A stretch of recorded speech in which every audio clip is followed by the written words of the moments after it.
Donald Trump announced a peace agreement between which two countries. ये अभी इन्होंने recently कराया, किसके दरमियान? अजरबैजान और आर्मीनिया के दरमियान। अजरबैजान और आर्मीनिया के दरमियान 8 अगस्त 2025 को। कब? 8 अगस्त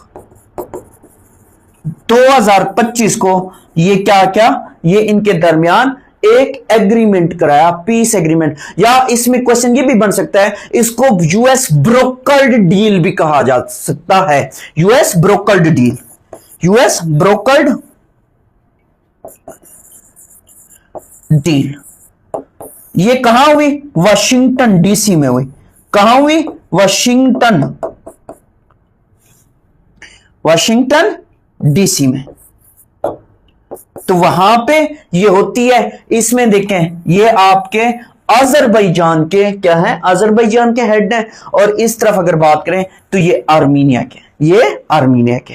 अब इनके दरमियान ये पीस डील हुई क्यों? What was the reason behind this?